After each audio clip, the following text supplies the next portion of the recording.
Hola, youtubers. Venimos aquí de nuevo con algunos libros que pueden interesaros hoy sobre un tema muy concreto. Casi al comienzo de este vídeo debería preguntaros algo fundamental. ¿Por qué leemos? ¿Por qué nos gustan los libros? ¿Cuáles son los libros que nos gustan? ¿Lo hacemos por entretenernos, simplemente por pasar el rato, por informarnos, por saber qué es lo que ocurre, por tratar de desentrañar al ser humano, por cuestiones todavía más profundas? ¿Cuál es el motivo que nos lleva a coger estos artefactos y ponernos a leerlos como si no hubiera un mañana? Lo digo porque hoy el tema que vamos a abordar a través de dos libros es un tema peliagudo, es el tema de la enfermedad, del dolor, de la muerte. No son temas agradables. Igual, si solo leemos para pasar el rato, no nos convence leer este tipo de cosas. Quizás solo leemos sobre enfermedades cuando nosotros mismos nos sentimos afectados por una de ellas. Y en el resto del tiempo no tenemos ninguna gana de acercarnos a estas otras realidades. Estos libros no son novelas, estos son libros documento que cuentan en primera persona la muerte, la enfermedad y la muerte de un familiar muy querido y la propia enfermedad. Vayamos por partes para aclarar todo esto, pero ya sabéis de qué va. Quiero decir, si ya tenéis claro cuál es la respuesta a esa pregunta de vosotros por qué leéis, pues sabéis si estos libros os van a interesar o no. El primero de ellos se titula Ha pasado un minuto y queda una vida, y es un libro escrito por Gabriela Consuegra. Gabriela Consuegra es una joven autora venezolana que lleva residiendo en La Coruña, en España, desde hace unos años, y cuenta la historia de la enfermedad y la muerte de su padre. Digámoslo ya claramente, porque tampoco esto es algo que tenga suspense, que necesite ese punto de excitación de qué ocurrirá. No, sabemos qué es lo que ocurre y lo que nos interesa es saber qué es lo que ocurrió y cómo se nos cuenta. Gabriela estaba muy unida a su padre, que era un tipo, a pesar de que no está excelentemente retratado, pues era un tipo encantador, una persona muy divertida, una persona culta, una persona que trabajaba y vivía con la familia, en definitiva un tipo estupendo. Y de repente un día se encuentran con una primera enfermedad, un enfisema pulmonar que empieza a crear problemas. El enfisema es una enfermedad muy seria y además avanza y pone cada vez más en dificultades a los enfermos. Pero eso no es nada comparado con lo que a continuación se presenta, que no es otra cosa que un tumor cerebral, algo muchísimo más serio y que evidentemente llevó al protagonista de este libro a la muerte. Es la propia Gabriela quien nos va dando estas noticias a mitad de camino entre la estupefacción y el dolor, el descubrimiento de que las circunstancias no son buenas, de que a pesar de ese esperanzado negar la evidencia nos puede llevar a algún engaño y decir, pues igual salimos de esto, la realidad se va imponiendo poco a poco.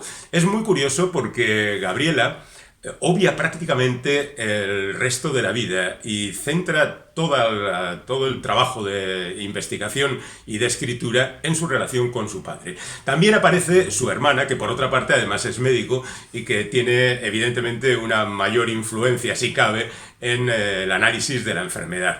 Pero el resto de la familia no. Prácticamente no conocemos a nadie más. Curiosamente, conocemos a otra enferma, de lo mismo que el padre de Gabriela, que es una especie de espejo donde se reflejan las andanzas de la familia de la protagonista.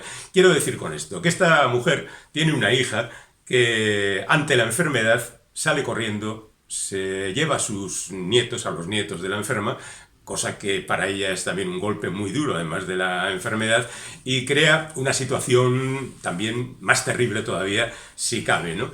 Y yo creo que Gabriela, de alguna manera, ve también en esa mujer un reflejo de sí misma que por necesidades de la vida y de los estudios y de la profesión, también en un momento determinado tiene que dejar a su padre. Y con una especie de promesa de que va a volver, por supuesto, en el momento en que se produzca el desenlace fatídico.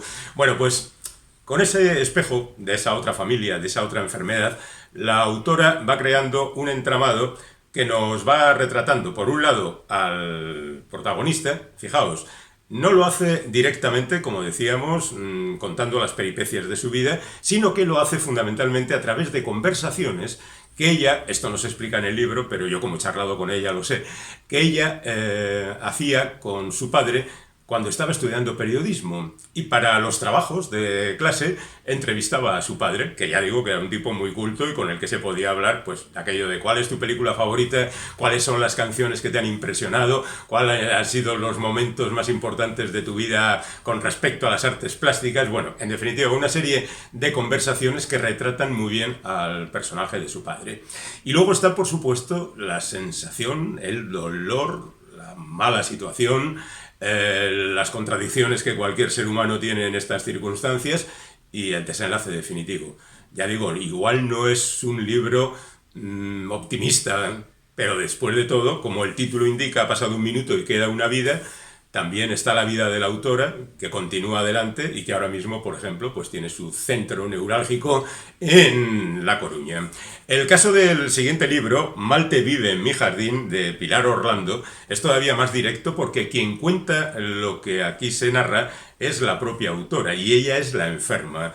Es una afectada de esclerosis múltiple que a lo largo de muchos años ve cómo esta enfermedad degenerativa va afectándole cada vez más. Su vida es cada vez peor. Es muy curioso porque es una mujer absolutamente optimista y vitalista y dice continuamente que está bien, aunque todos sabemos, porque lo narra ella, que no está bien. Vivir en una silla de ruedas no es una vida verdaderamente satisfactoria, más allá de que en su jardín se esté bien y donde está Malte, que es este perro, que a modo de metáfora, y aunque sea un spoiler, lo diré porque me parece muy representativo, muere al final. Es una especie de transposición también de la enfermedad, del dolor, de la muerte, como decíamos antes. Me resulta muy curioso que Malte vive en mi jardín. Está escrito por alguien que no había escrito nunca nada, ni se dedicaba a este tipo de cosas, pero que es una voraz lectora y que tenía continuos inputs de gente cercana, incluso gente dedicada al mundo de las letras, que le decía, mira, Pilar, tú tienes que escribir sobre lo que te está pasando. Y ella, consciente de que también es una situación no precisamente extraordinariamente agradable, pues retenía, pero llegó el momento y cuando podía, y cuando tenía tiempo, y cuando tenía ganas, cogió el procesador de textos y se puso a escribir este libro, que es irregular en el sentido de que está escrito a salto de mata, que a veces el ánimo está como está, que otras veces está mucho más entusiasta, que a veces está escrito después de un viaje a lugares en los que una persona perfectamente sana, igual también tendría dificultades, cuanto más alguien afectado por una esclerosis múltiple, ¿no? Pero está claro que Pilar no es alguien que se rinda y está dispuesta a seguir adelante sea como sea y a llegar hasta donde sea necesario. Y eso que la enfermedad la acerca y cuenta cómo van siendo estos pasos degenerativos que la ponen cada vez en circunstancias más complicadas y al mismo tiempo no pierde el entusiasmo, las ganas, el afán de leer, porque es algo que evidentemente lleva muy dentro, y también poco a poco el afán de escribir. Hay esperanza en los dos libros, hay ganas de saber que la vida sigue y que es la que hay y que es la que tenemos que vivir. Y yo creo que son dos libros que vienen bien no solo para aquellos que se sientan más directamente implicados con la enfermedad, sino absolutamente con todos los lectores. Son historias reales, humanas, que están ahí y que deberíamos conocer. Porque a veces, también es cierto, en este mundo de hoy, tratamos de obviar lo más desagradable y quedarnos solamente con lo que nos hace mucha gracia y nos hace muy felices. Bueno, pues sabed que detrás de las risas siempre hay una realidad que no tiene por qué ser tan agradable. Aquí está Malte vive en mi jardín, de Pilar Orlando, y ha pasado un minuto y queda una vida, de Gabriela Consuegra.